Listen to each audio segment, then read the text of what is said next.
Well, hello everyone. Looks like I actually started on time for once. What a surprise. I am Jeremy Parish, and this is a Gintendo stream. I don't know how the audio is going to be looking on this. It's a different setup for me, so please bear with me if the audio levels feel a little bit off. I'll wait to get feedback from the stream commenters before I make any changes to the audio quality. But thanks for joining me on this Friday evening. I'm glad that you also have nothing better to do with your Friday evening.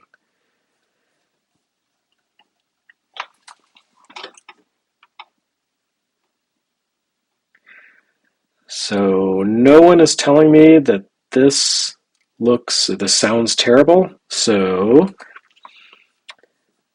that means I'm going to get going. Hello, I'm Jerry Parish. Oh, a little bit blowout. Okay. All right, maybe this will be better. Let's see. Okay, I'm not peaking on my levels, so that's good. All right, I continue to be Jeremy Parish, and this is the first Gintendo stream in a very long ass time. This stream is here to celebrate the launch of NES Works 1987. That's right, the book that I've been promoting on the end cards of my videos for ages is now available for sale at limitedrungames.com. And to mark this moment of relief for myself, I'm going to play some of the games of 1987. All right, sounds like the game. Oh, someone's complaining the game doesn't have any sound, but that's because this is the demo. I have not actually begun playing. Here we go. Hopefully, you can hear video game music. All right, it's been a while since I played Trojan, but this was the first game in NES Works 1987.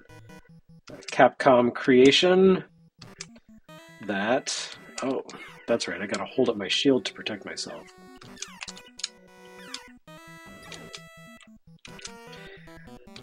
Yeah, this was based on an arcade game, and as you can tell by the fact that I'm dying a lot, it's tough. It's Capcom, you know? Hate this guy, the little goblin dude. Alright, there we go. Killing some bats, jumping up high. I think I can like jump in the air and, oh yeah, I get points. Oh, it's a mouse! Mice! So many mice. Don't know why they're there. Anyway, yeah, this was the game that kicked off 1987. And Capcom kind of bookended. Whoa! Bookended, jeez. This is one of those games where you jump. Oh, I wasted too much time. You jump by pressing up. So when I reverse direction, sometimes I accidentally jump, and that's awesome.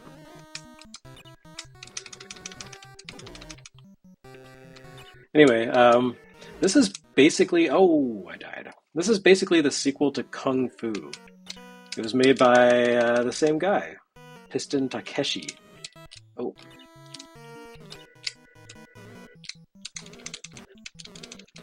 And you can kind of tell because you have high, low attacks, you have jumping attacks. This time you can block, you've got a sword. It's possible for dudes to block your sword and knock your sword away. No one likes that to happen. All right, finished a stage, so I'm going to pause and look at the chat. All right, someone says game sound is quite low. We'll bump it up a little bit.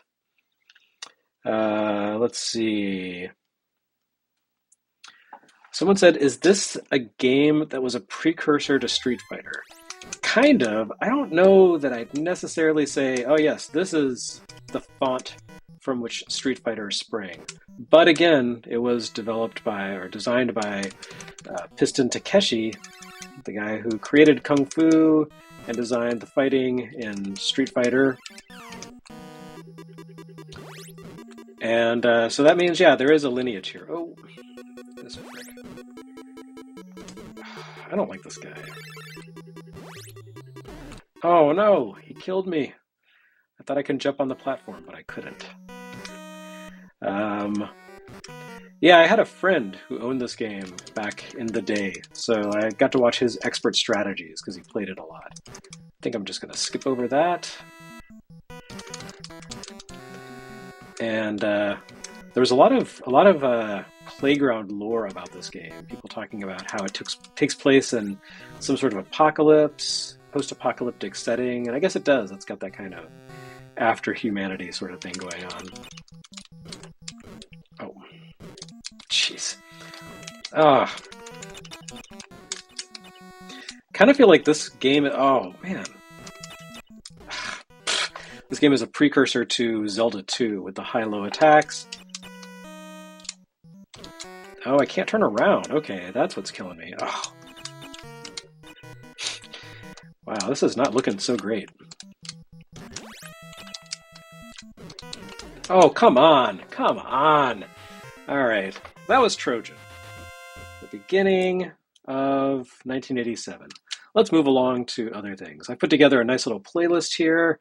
I am not going to play all of these games, but I will play some of the good ones. I've streamed it before, but I'm going to play Mega Man because I did an NES Works 1987 promo stream a couple of days ago for Limited Run at the Limited Run offices, and that system that I was playing on had it had the worst lag. It was like half a second of lag, and it was so hard to play all these games that I'm attuned to playing on a CRT. So, like I said, Capcom book-ended 1987, and this is the other bookend. This is Mega Man, the game that ended the year. So Capcom got a start, got a finish, two incredibly challenging games, but I'm way better at this one, I say before dying embarrassingly on the stream. Alright, there we go. I could not pull that off to save my life.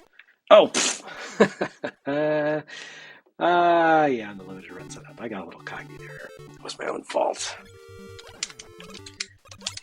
Anyway, I figure I should play Mega Man before I jump into the other part of the stream. This is a Gintendo stream, and that means there is Jin involved. And I do not recommend playing Gutsman Stage on a full tank, if you know what I mean. Tonight's Jin is one that I just recently picked up and tried it for the first time last night, which was surprisingly good. I wasn't sure what to make of it. It's called Scapegrace Black Jin. And it's from Australia, I think. But it's or New Zealand. That's it. It's from New Zealand. But it's kind of jumping in on the colored gin vibe, the trend that's going on. Right, kind of a big thing that's popular in gin at the moment is color changing gins. Empress 1908 launched a few years ago, and it was made with a botanical called pea flower, I believe, which is a purple botanical. Oh no! That it has a very vivid, intense purple tone to it, and it causes gin to be bright purple without affecting the flavor in any significant way. Oh, it jumped low. So now a bunch of different distillers are adding color-changing ingredients to their gin, and I guess Scapegrace said, purple's not enough, we've got to go all in on the dark side of the spectrum. So they made a black gin that's made with various botanicals that have a black color to them, including berries and I don't know what else. But it's really good. It's like you can definitely taste that. Hey, yeah, it's a gin. It's got juniper and stuff, but it's got a very noticeable fruity flavor without being like super candy-like or artificial. Just like a berry-ish flavor. Oh.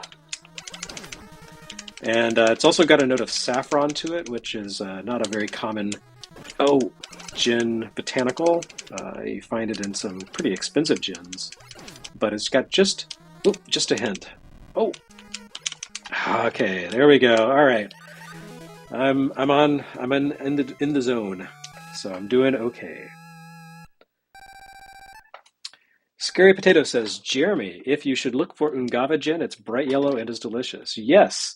Actually, now that I think about it, Ungava was the first gin that I tried that had a really wild color to it. It's like a neon yellow. It actually looks like a bottle of very unhealthy urine. But despite the off-putting color, it's actually really good. It has that distinct flavor that you get from kind of the American Northeast, like Michigan and Canada. I believe it's made in Saskatchewan or something. I don't know. One of those lesser known, less popular Canadian provinces. But I do like Ungava. Anyway, this is totally different than Ungava. But if you happen to find a bottle, I recommend it because it's very different. It doesn't have the classic gin profile, but the flavors aren't overwhelming, and it pairs well with tonic, I find. They recommend you drink it with a slice of green apple, which I don't have on hand, but it's good anyway. So anyway, that's the Gintendo portion, the gin portion of Gintendo. The Tendo portion, of course, is here on the stream, the video, Mega Man and other NES games from 1987. Again, to celebrate the launch of NES Works 1987 in print form at limitedrungames.com. Right now, there is a hardcover edition up available for $39.99 and a collector's edition up for $74.99. This is a little more expensive than the previous books, but it's also like twice the size of my previous books. So, there's the length of this book actually causes a fair amount of expense to it. All right, I'm going to pause here for a sec and look again at the chat. Let's see. Remnant Seedpunk says, no juniper berry. You cannot have gin unless you have juniper. It's the law. Like it's legally not counted as gin if it does not have juniper. In fact, the name gin comes from Jenever, which is, I think, the Dutch word for juniper. So there you go. Anyway, NES Works 1987. The hardcover book at Limited Run is 420 pages. I think the biggest book I've done previously was 300 something, and that was the combined version of any Game Boy Works Volume 1 and 2. But this is just 1 year of NES games. It's about 350 pages of NES games from 1987, and then another 55-ish pages of supplemental content, including a big piece on the Famicom Disk System, a piece on Nazo no Murasame-jo, the original Goonies, Automata no Kiseki. What else is in there? Elite. Just things that are relevant to the 1987 launches. Like Elite was pretty clearly the inspiration for Star Voyager by Acclaim and ASCII. Oh, you got me. And it's all supplemental. It's not necessarily essential, but I think it's good stuff to know. I went to the trouble of finding a complete in-box Famicom Disk System and took photos and scanned a bunch of the inserts and posters that came with it. So if you've seen any of my previous Works books, you kind of know the deal. It's the video scripts that I put together every Wednesday, but they've been updated and upgraded and revised and refined. Oh no! I blew it. I wasted my guts power.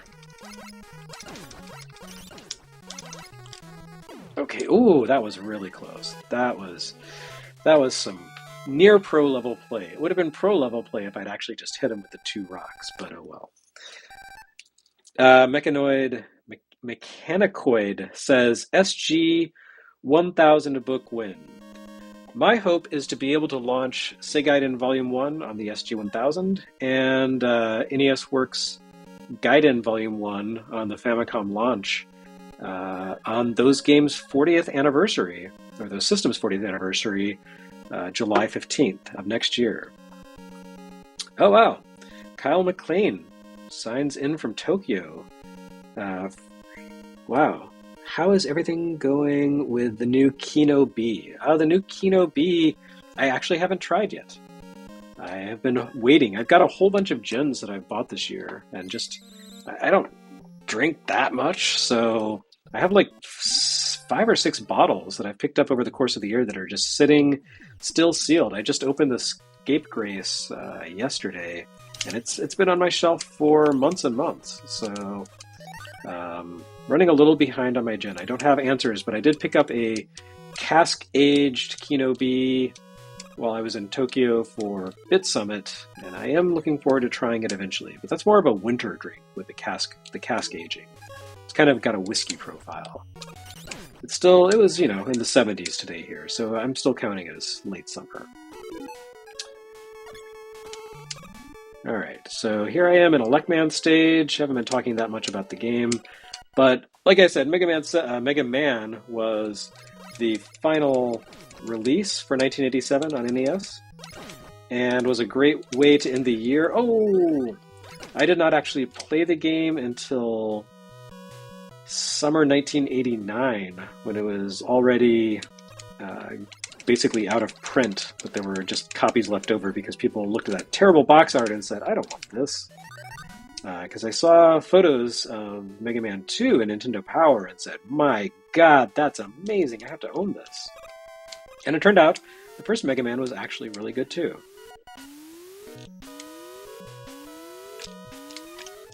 And there we go. Alright, good job, Mega Man. So this is the introduction, effectively, of the disappearing blocks in Mega Man. The worst game design choice ever. But we won't hold that against this game, because other games have done so much more annoying things with them.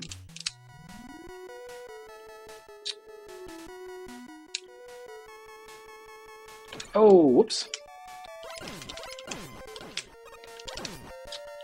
Alright, so I think I killed off the bad guys here. Let's look at the stream chat again. TO3 Food says, love your work. Are you ever going to do a setup tour? Man, I should. It's still kind of getting finalized, and also it's really, really messy and cramped in here right now. So, not anytime soon. Let's see.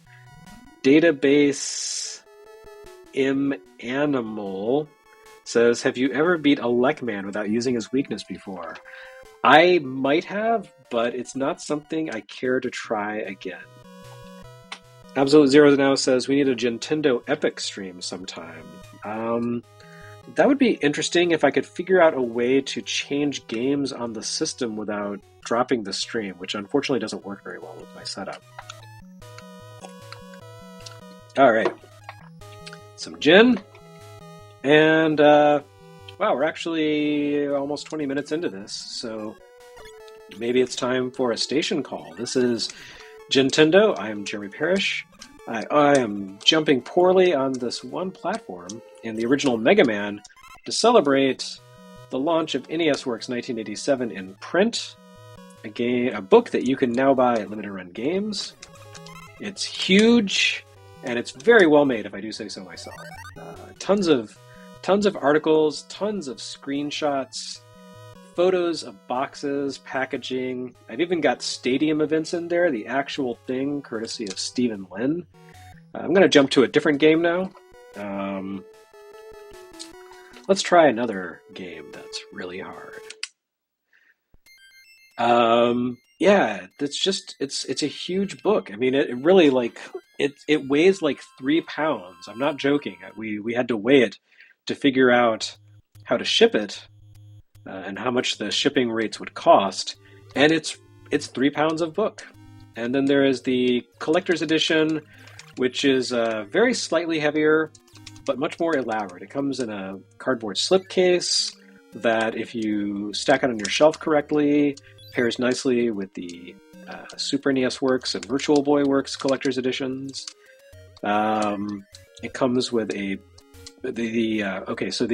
slipcase has original artwork on the cover, Kind of done up in the style of an SNK game with the teal and green stripes.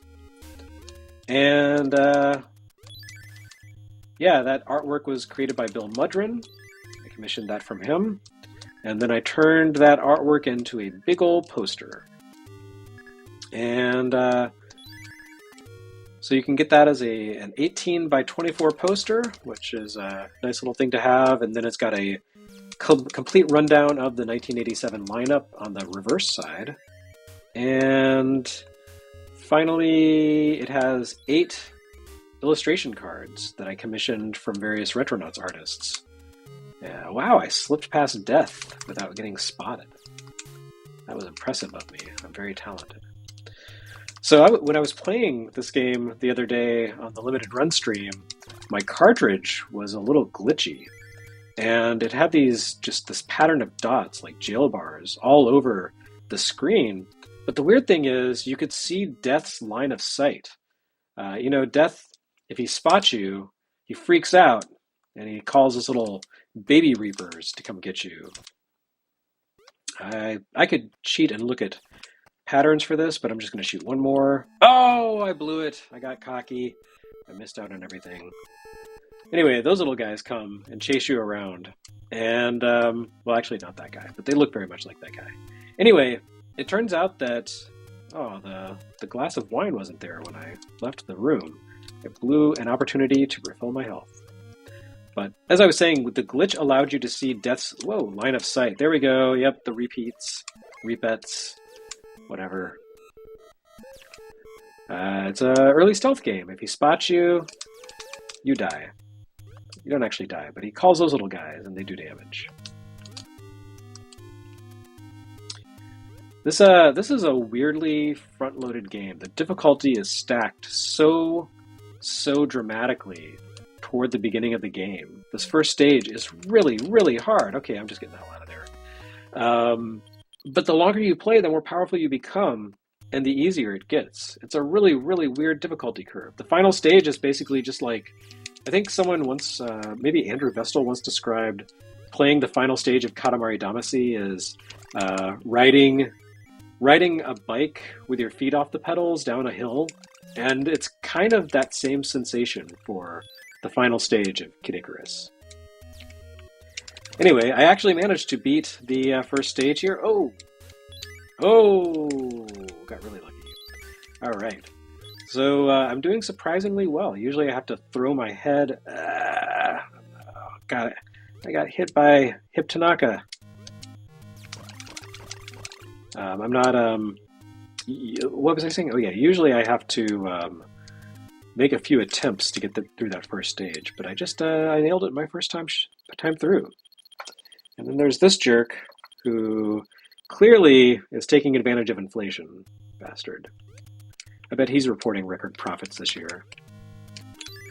Anyway, Kid Icarus is pretty neat. Apparently it was co-developed by Tosei, the company that everyone loves to hate. But from what I understand, it had a slightly troubled development cycle. And, get the hell out of here, weirdo. Okay, I managed to get the health and avoid him. Oh, it's Hip Tanaka again. Keeps damaging me. That guy. So, supposedly, one of the developers on Kid Icarus made fun of those things with the noses and eyes, saying it looks like the composer, Hiromichi Tanaka, or Hirokazu Tanaka. Sorry, there's two of those guys with really similar names, and they're easy to confuse. Oh, death got me. Anyway, I actually asked him in person if that character was designed in his honor, and he actually seemed a little angry, so I don't recommend asking Hip Tanaka about the Kid Icarus character Spec Nose. And that was the time that I made my video game music idol angry by asking an impertinent question. Oh, whoops! And that was the time I died in Kid Icarus by not jumping. All right, so let's look at the commentary here. Let's see. Syl says, how can you cheat in that minigame? So the minigame in Kid Icarus there are like 5 or 6 patterns that objects are placed in, and there's one urn that you can shoot that will never have death in it, or the god of poverty, actually. So there are patterns, and I think Nintendo Power and a few other publications, where you can just jump in and look at the layouts by shooting that one urn, and it will allow you to take everything without encountering the god of poverty. So that's a thing that you can do. Bloody Toe Gaming says, "Is this the game where you can haggle down, or is that the other shopkeep?" Um, I think, yeah, like the hey, what a deal guy that you were looking at is the one that you can haggle down. But I don't have a second controller plugged in. It requires a second controller. All right, let's play something quick and easy. Oh, none of these games are quick and easy. I've never streamed Tiger Heli. I don't think anyone's ever streamed Tiger Heli. Let's play Tiger Heli. This is a Toaplan game, published here by Taito, and I believe it recently got reissued for modern systems, the arcade version. This is developed by Micronix for NES, and actually is pretty good, despite Micronix's terrible reputation. Oh, forgot about the bombs. Okay, I don't want to do those. Anyway, you can definitely tell it's a Micronix game. Look at that scrolling rate. It's just so sluggish, but it's not terrible. I like the weird kind of abstraction and minimalism of the background arts. And you can blow up people's houses, Just commit war crimes. Why not? It's all the rage these days. Yeah, the setting of this game makes it actually pretty interesting and unusual for an NES game of this era, or really any kind of game of this era. You just don't see a lot of shooters set in civilian spaces, probably because you are committing war crimes and that's bad and you shouldn't do it. But it does make this game stand out. And like 1942, you pick up little things that can help you. Let's see, you have little assistant helicopters you can collect by grabbing icons. You can also power up bombs. If you look at my helicopter, there's a bomb on the left side. There was one on the right side before I unwittingly hit the bomb deployment button. But the cool thing about the cool thing about the bombs, okay, now you can see that I've got a bomb on the right side. They actually kind of work as shields. If you take a hit from an enemy and it strikes you in the bomb, yeah, like that. The bomb will explode, but it will protect you. It will also probably take out an enemy that attacked you if it's close enough. So that's kind of neat. I don't know. There's some fun little ideas in this game. It's not terrible. I'm not doing well at playing it, but the game itself is not terrible. And that was a bonus bomb, but that was kind of good to have, actually. There was a little helicopter that I almost collected, and I missed it, which is a shame because now I'm weak. Okay, so that was a civilian zone, but now I'm in clearly a military zone with an aircraft space. What do you call that? Like a tower? Yes, a tower. Runways. So, I guess it kind of makes sense that you'd be moving through civilian spaces to get to these military spaces. Ah, damn it. Well, okay. That was Tiger Heli. Like I said, quick and not necessarily easy, but quick. Metroid is a bit of a slog. Castlevania, if I start playing, I'm going to want to finish it. Let's go with, I don't know, I'll put it to the vote. Let's see. Folks, what should I play? I'm gonna wait and go with the first response. In the meantime, I will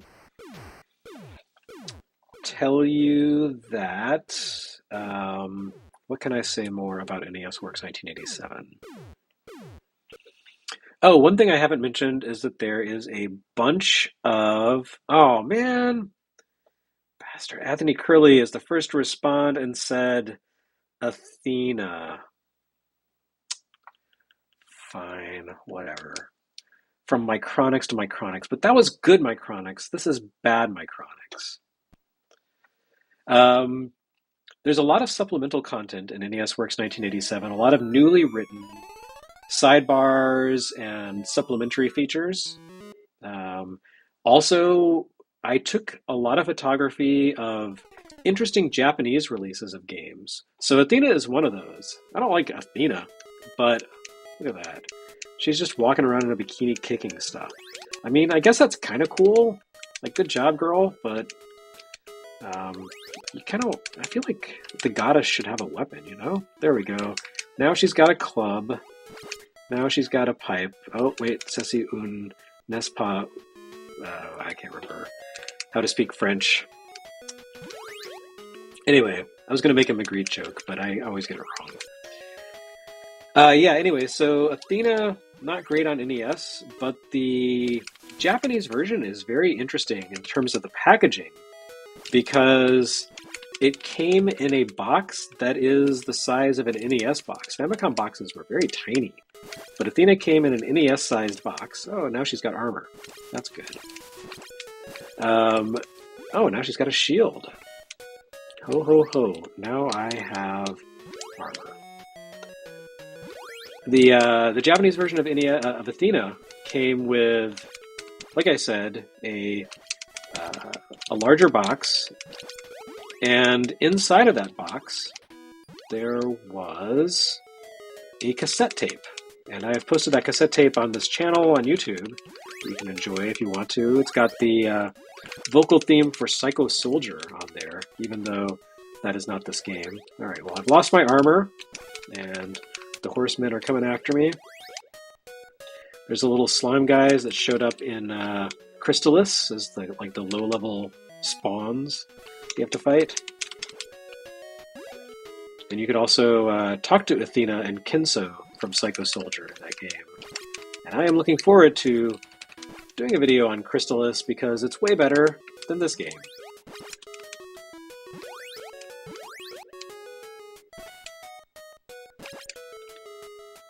Anyway, I think they had some good ideas here.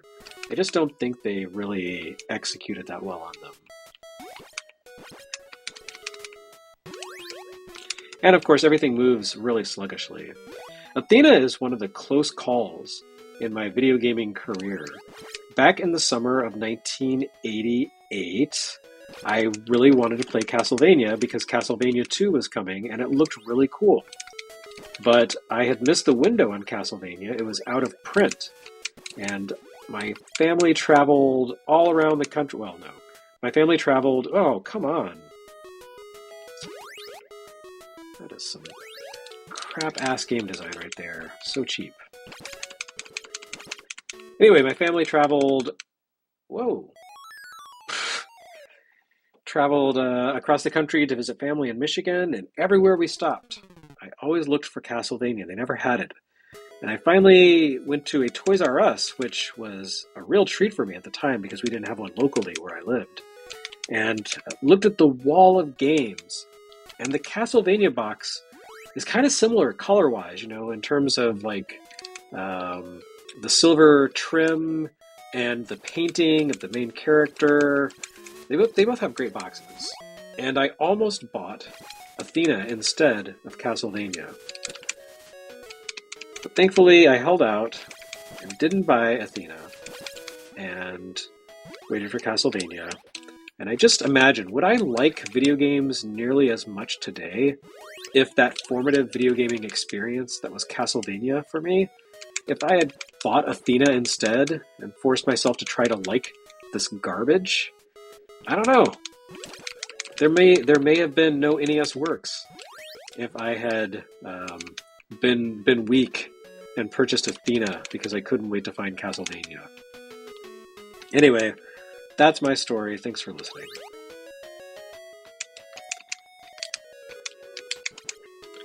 No, I don't like those archer guys. I think they kind of suck. But that's par for the course here. So one thing about this game is it doesn't really seem to have bottomless pit. You drop into a pit and all of a sudden you're fighting Grimace. You can go back up. And I don't know what that... Is that a shield? Am I dying? What's going on here? I don't know. I mean, Athena, you ask, am I dying when you play? Yes, probably. Like, in real life, it's, putting you into a fugue state. I guess Grimace, oh, I can defeat Grimace. Alright, good job. Good job, Grimace. Thanks for dying. Oh, those freaking horse guys. Oh, I can't go down because that was a block. Alright. This is terrible. This is the last I'm going to play of this game. Oh, people are like sending hearts at Athena. No, you're a bad person. I mean, the Athena character is cool. I like her. She's really cute. She's fun. She's a goddess who got bored and decided to have an adventure. I like that, But she could have had a better adventure, is what I'm saying. Like, this was the adventure that a goddess chose to have. Someone told me to kneel on a mushroom. I hope that is not an innuendo. I'm going to try it. We're going to see what happens. I don't think this is the mushroom that I kneel on, sorry. But who knows? Wow, that's a lot of slime coming out of that tree. Really not a fan of those horse guys. Okay, I think that's the little mushroom that I kneel on. Let's see what happens. Oh my god, I've got psycho power. This game is still hard and bad, but at least I'm extremely powerful.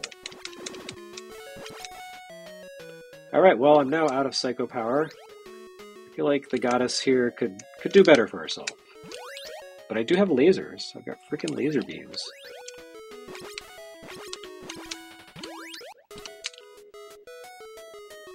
Alright, more sword lasers, please. Thank you. Okay. No, I don't want club lasers.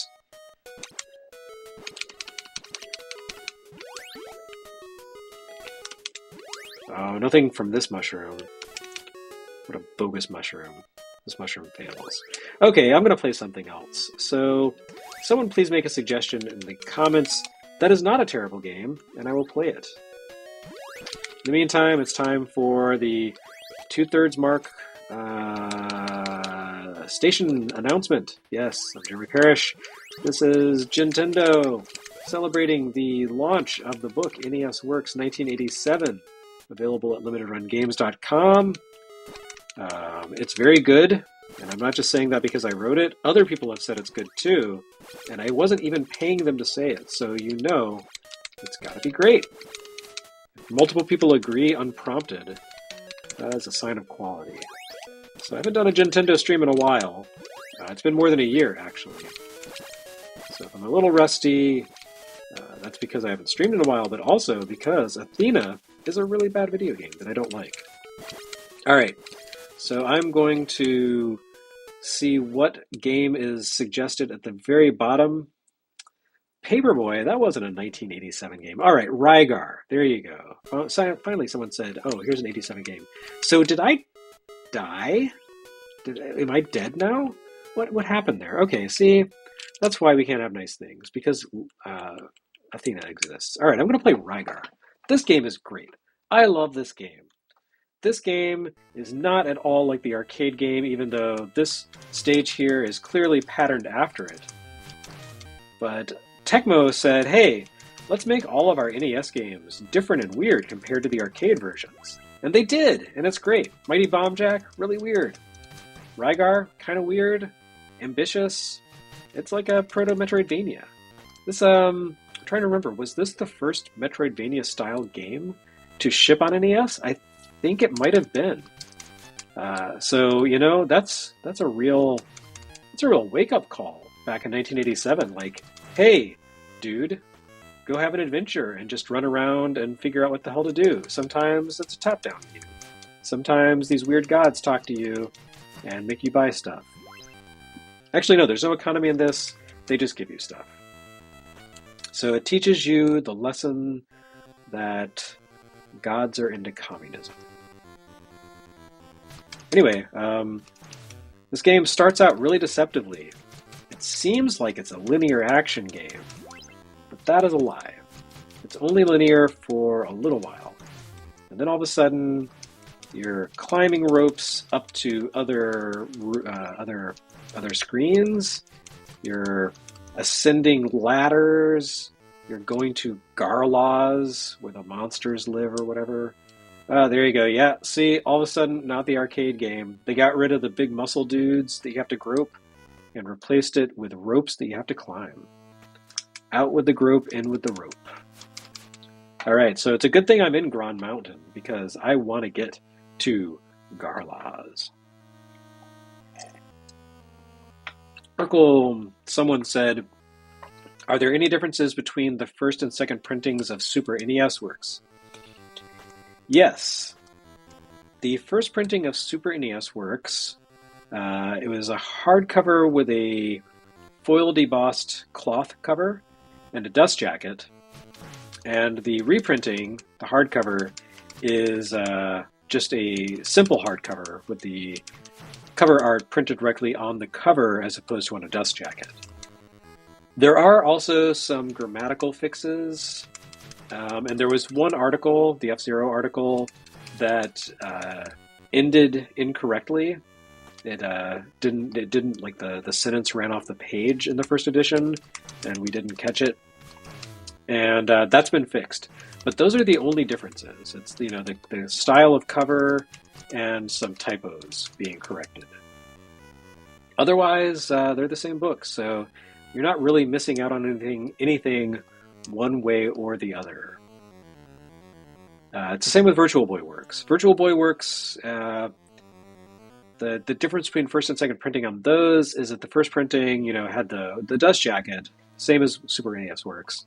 It also had 3D glasses bound into it, or glued into it for the 3D gallery. And the second edition changes to the simple hardcover style.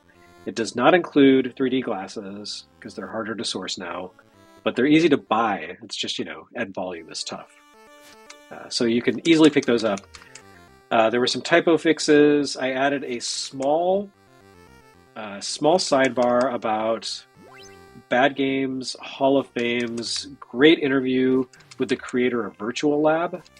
That really explains a lot of context for the game. And it turns out most of my speculation was correct about the circumstances of that game's creation, although actually the reality was much worse than I speculated.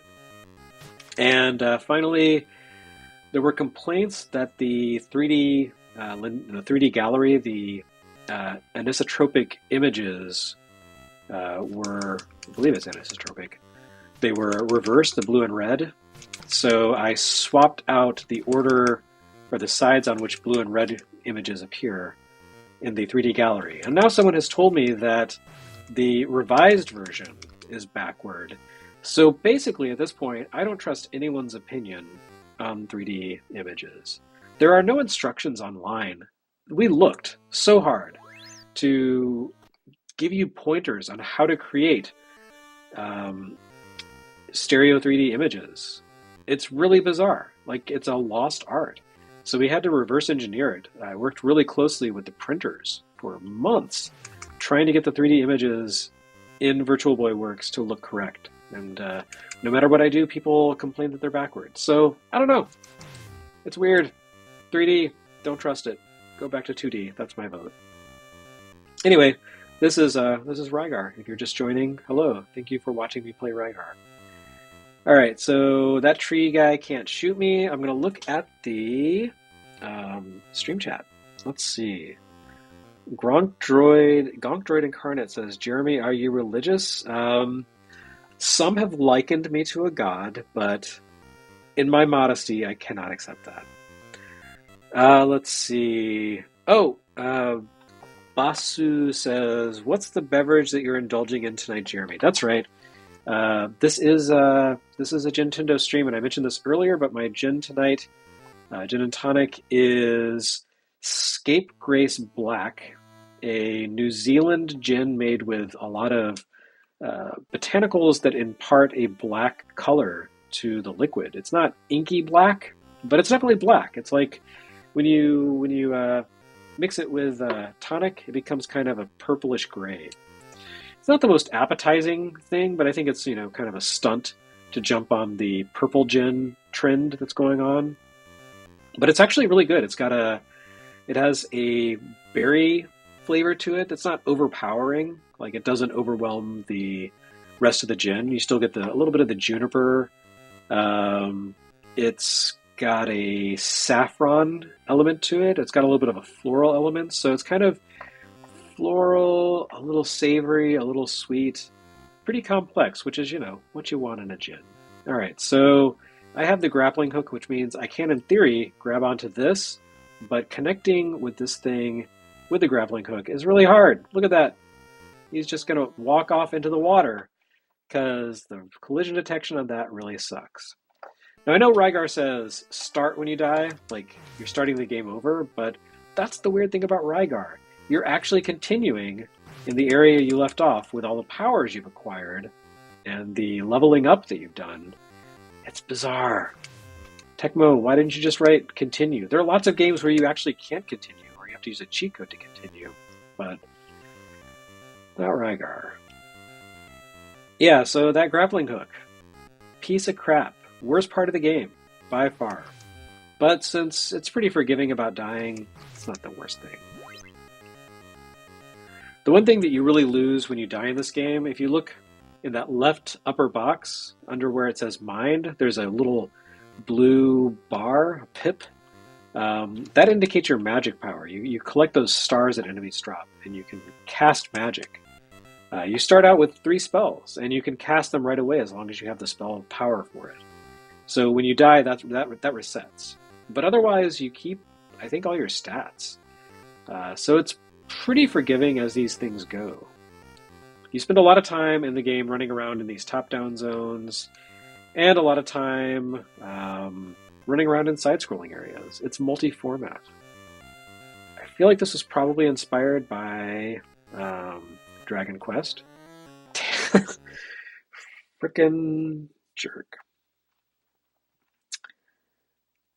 Oh, Stephen Keeley says, Jeremy, when someone asks you if you're a god, you say yes. That's true.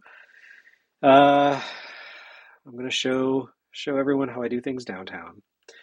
All right. I think I'll jump into one final game for the final quarter of this, and that is The Legend of Zelda. Why not? It's a sandbox type game. I just like to look at the title screen. It's so good. I just remember a friend of mine had this, and his family had a really big TV. It was at least 27 inches, which was massive in 1987. And I would just sit entranced by this opening. It looked so amazing. There were no games like this when Zelda came out.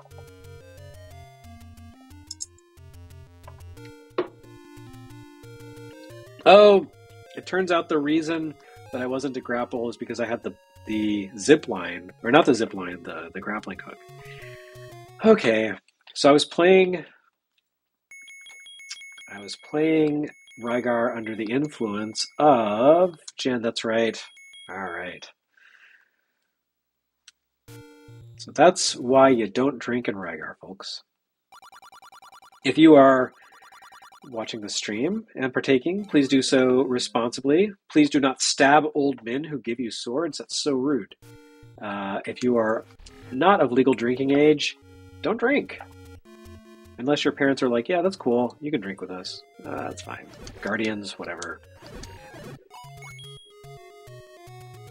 But other than that, no, don't do it. You've got too much to live for. Alcohol makes your reflexes terrible. You'll never be able to compete at Fortnite. You don't want to do it, kids. Alright, so I'm going the wrong direction. Defying fate.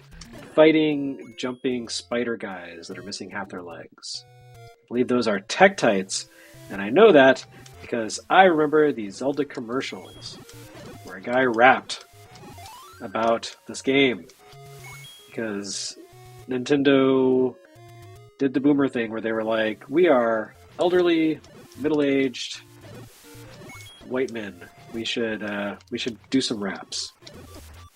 All right, I'm not doing so great here. There we go. So I got to stop making fun of old men who try to rap. All right. I'm playing super sloppy. There's no excuse for this. Ah, yeah. All right. Absolute Zero now says, Jeremy, are you a Cleveland Guardians fan? I don't know what that is, so no. Anton Nielsen said, "Hey, Jeremy, just popping in to say your work is inspiring." Aw, thanks.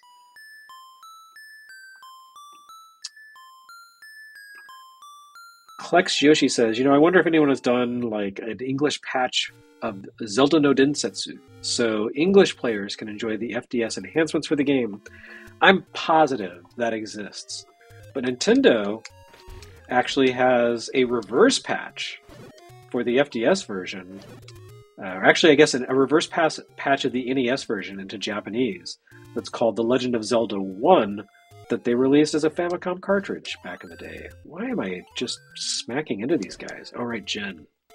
So this little elf guy, he is justified in playing sloppily. He is the drunken hero of Hyrule. He is just not playing responsibly, but he's going to defeat Ganon anyway. Deep in his cups.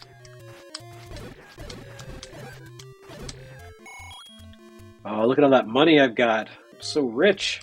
I'm going to get 255 of these things. And then I'm going to go buy the white ring. And then I can take twice as many hits by playing sloppily. Yeah, take that.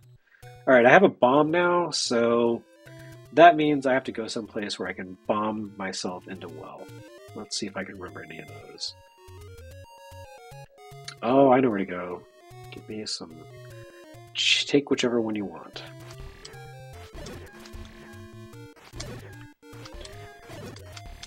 So, the discovery that you can bomb walls and burn bushes in this game is a real doozy, because you just want to go around and bomb every single space and burn every single bush. But then eventually you realize there's only one door available. It's possible to open per screen of the overworld. So that saves a lot of time. Just about every screen has a hidden opening or a very obvious one. Not all of them, but most of them. And once you realize that you can only open one passage or reveal one passage per screen, that saves you so much time and so many bombs. Alright, that wasn't the right spot. That was the right spot. There we go. Look at that. Maybe I'll be a stupid asshole and take the potion. No, I'll take the heart container.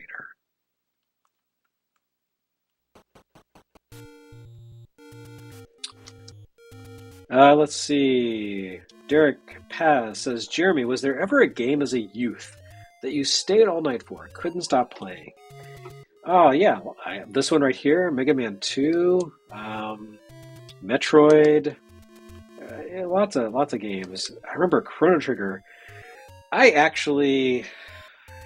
know I've mentioned this before. I quit a job so I could play Chrono Trigger. Admittedly, it was the beginning of the fall semester, so I was going to, I was going to quit the job anyway so I could focus on college. But I just said, you know what? I'm going to quit this job a couple weeks early, and I'm going to play Chrono Trigger.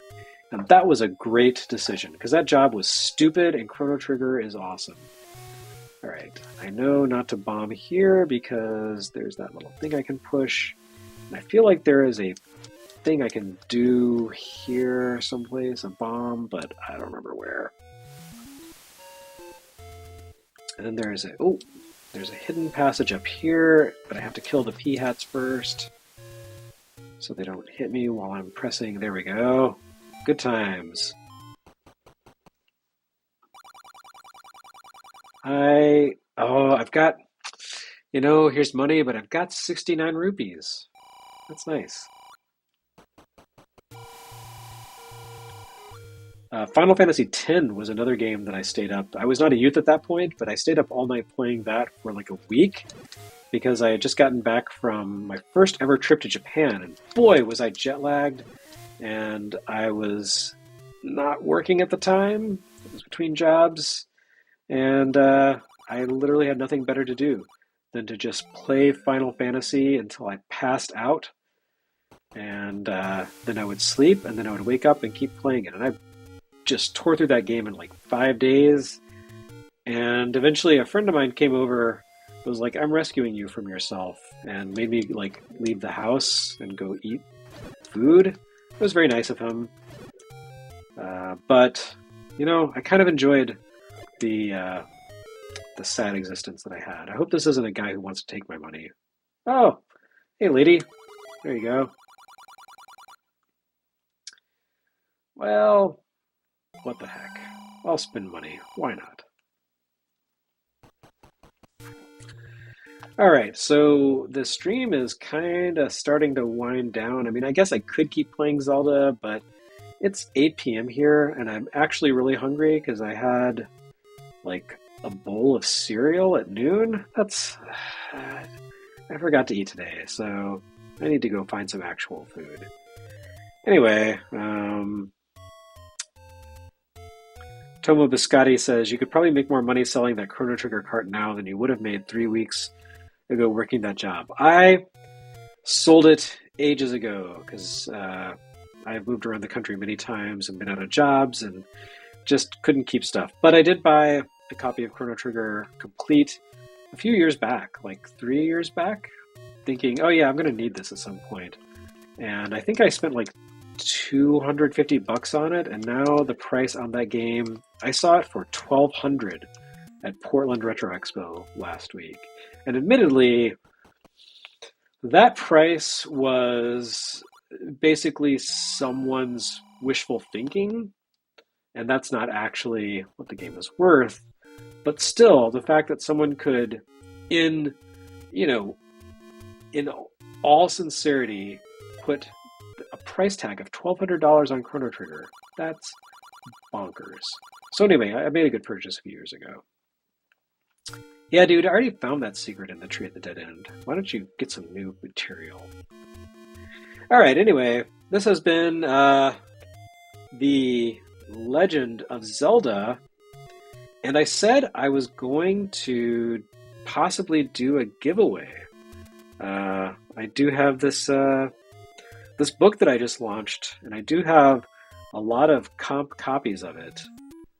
Limited Run is pretty generous in terms of its contracts and what they give authors for their own personal copies of books. So I have one to give away. I don't even have to mark this as a paid promotion kind of thing. So I don't know what a good metric is for giving away a copy of the book. I honestly have no idea. How does one give away stuff on a stream? This is all mysterious and new to me. So... Oh no! Good God! I forgot how hard those dudes hit. There's a reason those guys are like the worst dudes in... I don't have enough hearts, do I? Books are fun.